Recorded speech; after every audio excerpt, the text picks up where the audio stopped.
Hello, I am Frey. And I'm Rune. And wow, we just finished FF7 Remake. And it's... I don't know what to say. I think... Okay, what do you think of FF7 Remake? It was an adventure. I feel like we've been through it. Yeah, we were very lucky to get our copy of the game a week early, so we had time to finish the game. So we only just finished it, like, yesterday? Yes. We pretty much just kind of did nothing else. We've just been playing FF7 non-stop since we got it, and I think whoever is watching this probably will end up doing the same thing too, because it's amazing. Yeah. Well, okay. First things first. Did you enjoy it? I did. I really liked it. I really liked, obviously visually it's stunning, but I also actually really liked the combat a lot. I agree. It's very different. Like, if we compare it to 15, 15 was a joke. You don't even need skills to actually finish the game. But like 7 feels there's difficulty to it. it. You have to think carefully. You have to plan out your materia. You actually have to know what the boss is doing, like what element is the boss, so you know what weakness to, like what spells to cast. I made the mistake of kind of going into it trying to play it like Kingdom Hearts, but then I realized like I was actually having a lot more fun playing it like FF7, like the original game. I was just kind of going in there, really taking my time to like, you know, make those decisions, and it was a lot of fun. It really kind of challenged me. Yeah. So apart from the battle system, what else did you like from the FF7 Remake? I really liked a lot of the voice lines. And I liked a lot of the kind of expansion. Without any spoilers, there's a lot of expansion on themes and characters that were within the sort of midgar section of the original game. And I really enjoyed getting to see a bit more of kind of what was happening, like what's going on, like in different areas at the same time. It was good. Yeah, same for me. Like in the original, a lot of the characters you don't really get to see them as much, but whereas in remake, you actually get to like spend more time with Jesse, Reg, and Biggs, and it's nice. You get to see the character more flesh out. I think for me, obviously Jesse is the big one, but I actually really enjoyed seeing a little bit more of Aerith. I feel like there was a lot of, again, it's really hard to explain without spoilers, but there's some scenes where Aerith is in the original she wasn't there, or she's doing other stuff, and you get to kind of see a little bit more about that, and just kind of get a bit more of a kind of idea of her character, which I really like. Like, it's funny because it feels like we all know like a friend who is Aerith. Yeah, everyone knows someone who is Aerith. And it feels like I know her in real life, and that's what makes it really fun. I feel like I don't know if I'm explaining this in the best way, but you know how in 15, for example, where the best parts was just like hanging out with the bros and the bros chatting, I feel like they kind of took that and they really ran with it with this one, and it's just so entertaining. Like, it feels like you're in the room with these characters. I really enjoyed that kind of aspect of it. So did you prefer the original or the remake? What about you? You answer first. I can't. Well, they're both very different games. Like, I like the original because for the turn-based, but if I want a very action JRPG, the remake. I don't know. I feel like at the moment, just because of the volume of content covered, because this is only one part of the FF7 story, so for me, I still say the original FF7 is my favourite just because you get the whole story. But if I'm comparing it to, you know, in the future when hopefully all 3 of the games are out, if you ask me the same question then, I don't know what I'll say, genuinely, I can't tell. Also, it's really hard to compare remake to the original because the original, a lot of the sections in the original has not aged well. Like, if I were to go back to original, I have to play it with like ×3 speed because it's so slow. Whereas the remake, if I go back into like New Game Plus, I feel like I enjoy it a lot more. So, do you think, for anyone watching, do you think it's worth the cost? I think it's worth full price. It's like when I was doing the whole game, including the side quests, first play time was at least 45 hours. I think that justifies the full price, honestly. Pretty much, okay. It's like an hour per pound. Yeah, now per pound. I say it's worth going out to buy now. I agree. I really think it's not something you want to wait to get spoiled for, and it's something that if you're a fan of FF7, or even if you're just interested in trying a new thing and you like JRPGs, it's definitely worth picking up. But that's not to say it's not. I won't say it's perfect. It's not perfect. Yeah, nothing's perfect in. There are definitely some moments within it that I, as a fan, wasn't too happy with. Yeah. Not terms of story. Like, there's going to be a lot of people yelling about story, and I don't feel that. It's more just gameplay-wise. I do feel like a lot of the dungeons are very visually similar. And it can be a bit like, oh my god, this again, oh, this puzzle, oh my god, can we just move on? Like, that was a feeling that I did get. I agree. There was, I'd say 2 dungeons in the game that 3. 3. Maybe 3. Maybe 3. But there was 2 that I remember the most, and I really didn't enjoy them. Yeah. It felt like, why am I doing this? Yeah. It feels very dragged on. But that's not to say that all of the new content is bad. Yeah. Like, there's some dungeons and some boss fights that are new that I adore, that I just really loved it. Like, I was so into that. Yeah. But there's also many that I wasn't a fan of. So, like, I think just our general kind of altogether is, it's not perfect. Do not expect a perfect game, but it's still worth the price. It's perfect enough that you can pay full price, so this game is good. Yeah. And I also think where FF7 Remake shines are the boss fights. Definitely. The boss fights are really, really good. So especially fun. with the one-on-one fights where you fight one single character. You have to think carefully what you're doing, and you have to see what the bosses are doing, and you can react to it. Like, it's really good.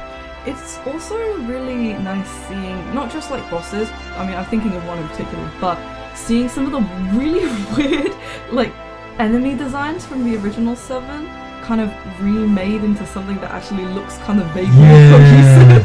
Because there's some weird enemies in 7, and seeing the team, you know, clearly had to kind of roll with that and reinvent that into something that isn't like as freakish and actually kind of looks tangible. That's really, really cool to see. I was a huge fan of checking that out. Yeah, I really enjoyed the fact that even the FF7 staff knew that how bad and how ugly these monsters are, and like, you can't get rid of them. You can't get rid of them. But they actually managed to adapt them into Remake, and even the characters itself make fun of them. Like, this is stupid. Why are we even fighting this thing? It's like, yeah, it is stupid. But I'm glad it actually brought it back. I think it's very respectful and faithful to the original. I guess that's because a lot of the developers this time around were fans of the original. Yeah. Which is really nice to see, and it does really show. There's a lot of love put into it. Okay, so what would you rate the game out of 10? 8 or 9, probably. I really enjoyed it. There were just some like segments that I just couldn't get behind. I give it an 8.4 out of 10. The same. Yeah, between an 8 and a 9. Like, I enjoyed it, but I wouldn't say it's a perfect game. Yeah. Even original 7 isn't a perfect 10. But I really did like it. Of course, there are some issues I have with the game, and we're going to get into that in the spoiler section. Yes. So, we are going into spoilers territory right now. Yep. Just gonna say off the bat, if you don't want to be spoiled, please just stop here. Yeah, just stop here. Do not watch anymore, please. Right, let's begin. The spoilers. So, what changes were you happy with in the remake? I really liked, I think I mentioned it earlier, but I really liked seeing a lot of stuff that was off camera, like seeing Aerith with Marlene, seeing like all the stuff that was going on, kind of that we didn't really, like, we assumed was happening, but we didn't really get to see. I really liked that. I loved the weird Jessie house robbing sequence. I thought that was a lot of fun. I was invested. It was cute. I really like how what they did with the Turks. All like they gave all the Turks a lot of screen time, and it's really nice to see them more fleshed out. Like especially Like, there's a scene with Rude, Reno, and Sung. It was during the Shinra headquarters, where they're all in a room. And you can tell that Reno's like, man, we fucking hate our jobs. Forgot what he said, but he said something really great. Like, he had a really great little line there. But yeah, the Turks were, they really wanted to kind of show that off, and I feel like they're kind of leading up to them having a lot more screen time hopefully in the next one as well. Also, I don't know if you noticed, but each Turk have their own. I know they're all wearing suits, but each suit is different. Is it? Yeah. So, example, Rude is like a black shirt. Reno has his shirt open, as you can see. I noticed that. And then Sung, he's more of the like organized person, so he has to wear his suit is perfect. Yeah. So each Turk has a completely different design. It's actually really cool. Yeah. Because in the original, it's just everyone's wearing Lego blocks. Lego suits. Yeah. I like that they're also a bit more exaggerated than, like, obviously in the original it is kind of blocks, but say for example even in Advent Children, they're not as exaggerated as they are here. Like here in Remake, they really kind of just went with it, which I really like. They really feel very like individual. Yeah. Also, don't forget the honeybees section is amazing. The honeybee section alone is worth the full price of the game. Like no one expected Normal to put a rhythm game in. It was fun as 7 well. Remake. I think it was like I really wanted to perfect that so I could see Aerith's reaction.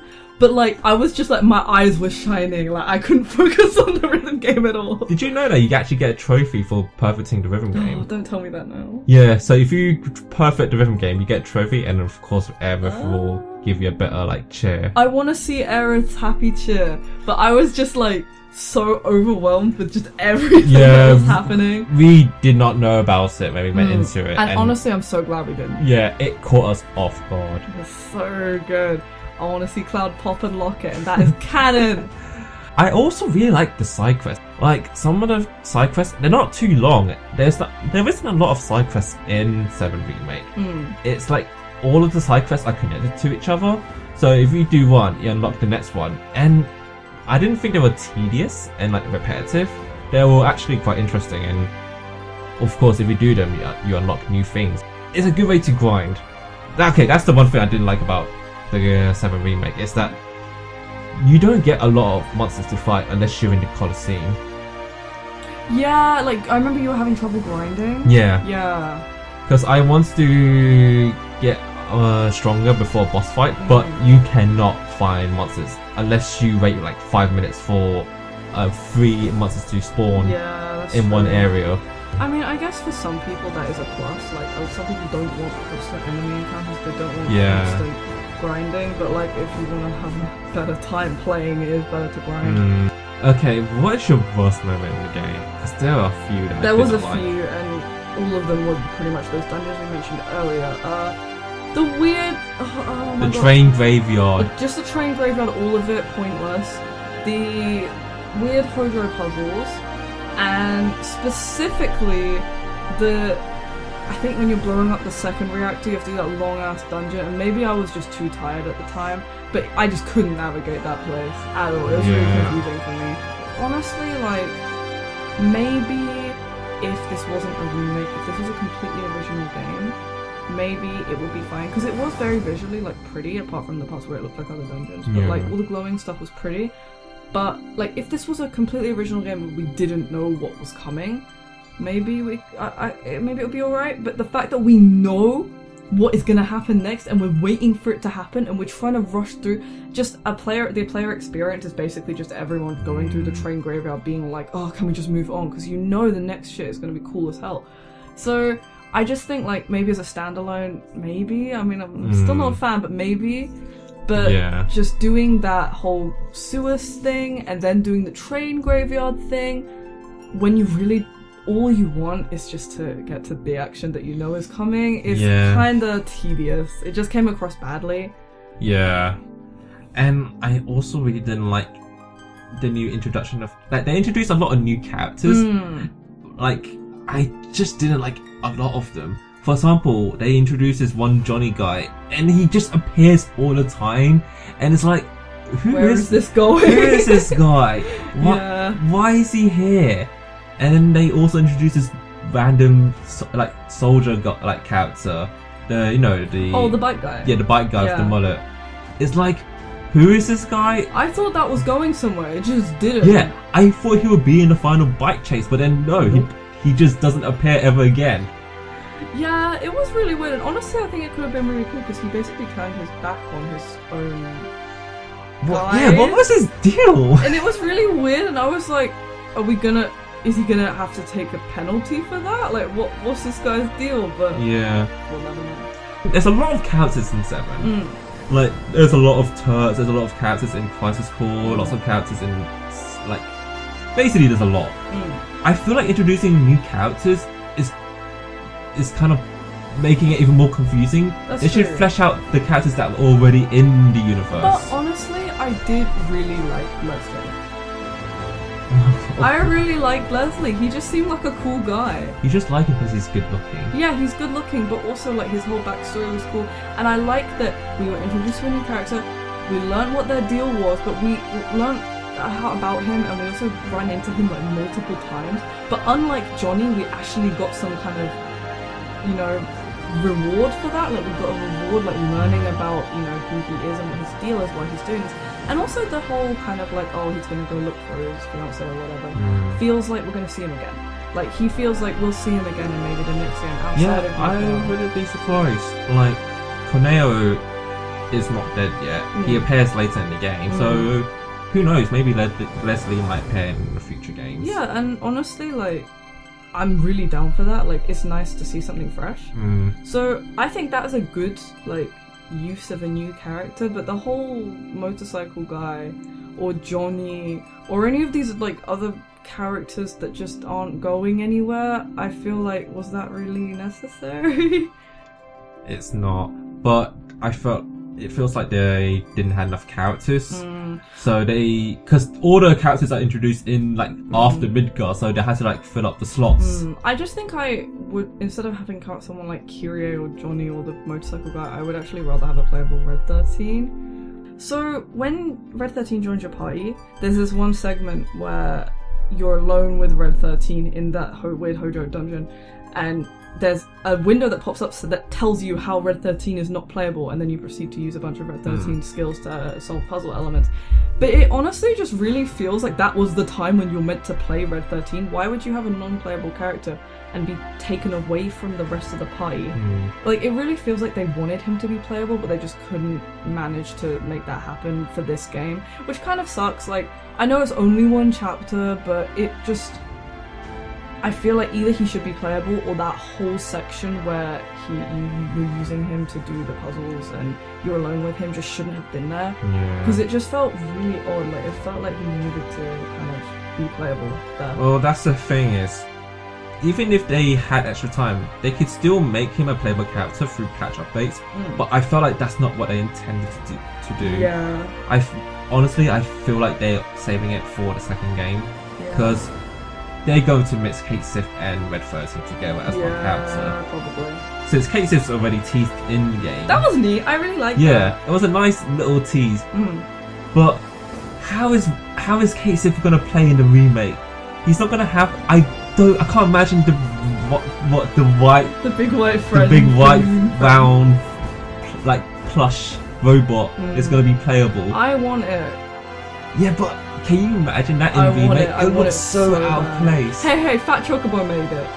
Yeah, that's true. Fat Chocobo made it. Best point. That's worth your money. Fat Chocobo summon's great. What? Ending. Was the ending satisfying? Are you satisfied? I like it, and also I'm really confused with what they're trying to go for. I like that the 7 characters fighting against their own destiny, which as the player you already know. Like, I think that's really, really cool. A lot of people are not gonna like this. A lot of people have already told me that they don't like it, and that's cool. Like, that's completely valid. I understand, like, if people wanted just straight up a remake of 7. And I do think it's kind of sneaky that they called it 7 Remake when I'm not really sure that that's what this game is. It's not really a remake. It feels like it's a sequel. I think it feels like an alternate universe. All those like flashbacks to the Avid Children movie, it feels like Nomura made this game intended for people who already played the 7. Yeah, it's like, definitely not the full... This is not the 7 experience. I'm really okay with that. I'm ready for that, and I really like that it's kind of playing with the fact that they know that the player knows what's going to happen, so they're kind of like, well, fuck you, I guess. Yeah. I like that, but for a first-time player, I feel like, you know, when Cloud has the flashback of Aerith's death and things like that, or some of the Advent Children flashbacks, there's a lot of visual symbolism that a first-time player is not going to understand. Yeah. So personally, I think that's fine. I don't think we need to, you know, rehash everything. I think it's good to do something else. But yeah. I know a lot of people will not be happy with that. I personally didn't like how they introduced Sephiroth into the remake games, because in the original, Sephiroth was a very mysterious figure. Like, you don't even see Sephiroth until the Nibelheim flashback. So, like, every time they mention Sephiroth, like, Cloud's talking about Sephiroth, you see Sephiroth well, you don't see him in Shinra, but you see everyone talking about him, and, like, he killed the president. It's like, it gives you, like, a really bad vibe. It's like, who is this guy? Yeah, what does he look like? We don't know anything about him. And it's like, it kind of gives you like a really creepy vibe. But in the remake, when you see Sephiroth, it's like, oh, hi Cloud, I'm just here. I mean, honestly, I actually slightly disagree, because I get what you mean, and I do think in the original 7 that's really effective, because I'm just like, who's this guy the whole time? But if it was the same, if this remake, which stops after you leave Midgard, was the same in terms of Sephiroth's appearance, which is 0, doesn't appear. Personally, I don't think that would be a good game. I don't think it works in the time frame that this game is set. Like, I wouldn't be happy with that, and I know a lot of other fans wouldn't be happy with that in this kind of game format. Yeah. It works for the original, but I just don't think it would work for this. So I like that he shows up, but I'm hoping that him showing up this early means that, you know, the final boss, long way away from now, isn't going to be Sephiroth. It's going to be something else. Just because, again, like you said, it doesn't have the same kind of grandeur. Because we already know who Sephiroth is. Nomura knows we know who Sephiroth is. Yeah. So it's not really... I don't know. I'm just assuming that the final fight isn't going to be him. I think we'll still get our shirtless Sephiroth fight, but I don't think it's going to be the last fight. Well, we already had a Sephiroth fight. Yeah, kind of. It's like... in the first game, right? Doesn't it feel a bit kind of underwhelming? A lot of the moments in the final fight of FF7 Remake with Sephiroth, it's almost identical to the original 7 game. Whereas, you know, when Cloud is in space and then he sees Sephiroth, shot by shot is pretty much the same as the original 7 game. Or the final fight in 7. But I think the final battle was a bit too easy. Yeah, we kind of cleared it first time. Yeah, it's like, here's the big guy, fight the weird little three mini guys. Versions of me. It's like, okay. And you just have to kill them one by one. It's like, okay, that's done. But from a visual perspective, it was gorgeous. It was really pretty. Gorgeous, but I agree, like, in a final boss, you kind of want to wipe a couple times just to kind of feel like, oh fuck, this is the final fight, you know, I keep dying, shit. Like, you don't really get that experience. Yeah, I had a better fight with Rufus compared to Sephiroth. It's a good fight. So, we've kind of derailed a bit, but let's talk about Zack. Oh yeah, where do we even begin? I'm almost speechless. Like, what do you even say about that? Nomura is he's trying to include Zack into the story. And do you feel like Zack is alive? Yeah, he is. Well, he is alive. Yeah, but that ruins so much of Cloud's story. But they kind of touched on that, because there were 2 Clouds at one point, right? Like, he was alive holding Cloud, and then they walked past the current Cloud. So, what the fuck is going to happen to Cloud in the next game? And how does that explain Cloud's, like, yeah, his whole thing is fucked now. Because the whole reason why he always has all these, like, headaches is because his memories are fucked. And, like, does the whole... Is that happening? So, if Zack's alive, then how does that explain the whole Cloud having headaches? But I don't know, like, are we going to end up with a situation where there's 2 Clouds? because of this? I don't know. I'm so confused. No, this is not Kingdom Hearts. Hey man, we don't know that. I wish that Zack still remains dead, because if he's alive, I don't know what is gonna happen. Honestly, I'm really torn because I like this because we get to see Zack. We all love Zack. It's great that we're gonna see some new stuff with Zack. But again, like you said, this completely destroys the whole point of Cloud's character. So I love it, but I also don't, and I wanna hate it, but I can't. It's hard. I don't want that change because. But what happens if Cloud sees Zack? What's gonna happen? Well, if he has headaches at this, like in the first game, imagine what's gonna be when he sees Zack. Pass out straight He's up. just gonna crash and burn. Yeah, like I don't know, man. Like, I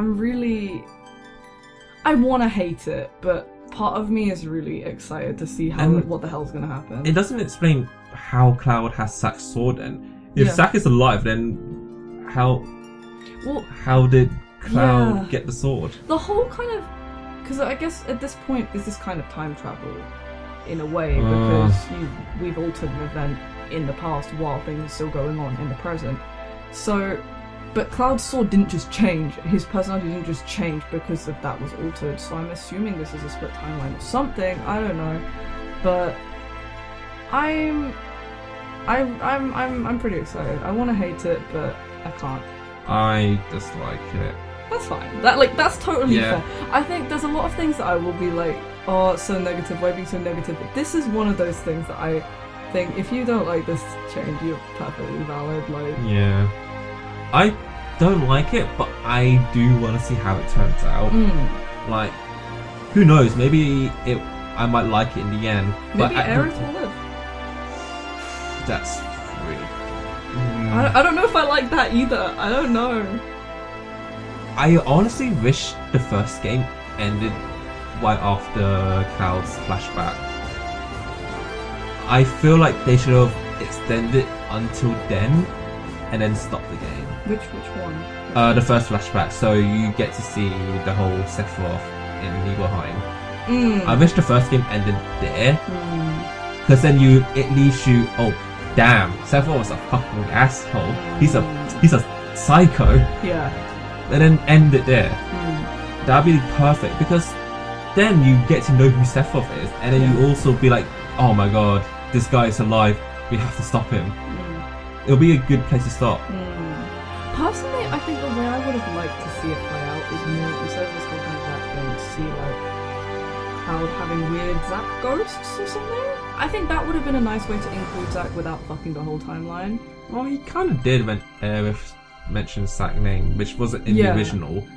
I'm happy with that. I think that was fine. That's cool. But like, in the original when Cloud has this whole like complete breakdown and you kind of start to see Zack and the whole Zack thing starts to explain. I think some more stuff like that instead of fucking the whole timeline would have been nice, just so we get to see Zack. Zack fans are happy, but we're not screwing up everything. But we don't know yet. Maybe I'm saying screwing up everything, but maybe it will be better. I don't know. So yeah, it's definitely different. That's what we do know. So I'm pretty sure lots of people are not gonna like the conclusion of 7 Remake. Yeah. But even if you don't like the conclusion, there's enough content in the game that any fan will like. Yeah. So I think it's definitely kind of a point of contention, but I think it is still worth playing. Yeah. And like, if you don't like what they did with Remake, just go play the original. Like, it's there. It's there. It's great. It's great. But yeah, what did you think? What did you guys think? Spoilers or no spoilers? We'd love to hear it, so please do let us know in the comments or message us somewhere, Twitter. Yeah, we'd like to hear your opinions about the game. Like, I'm loving all the reactions on Twitter. Like, everyone's like playing it now, and it's like, oh look, they reached the honeybee section, and like everyone's losing their mind. I saw someone on my TL going crazy over the Hell House, and it was just.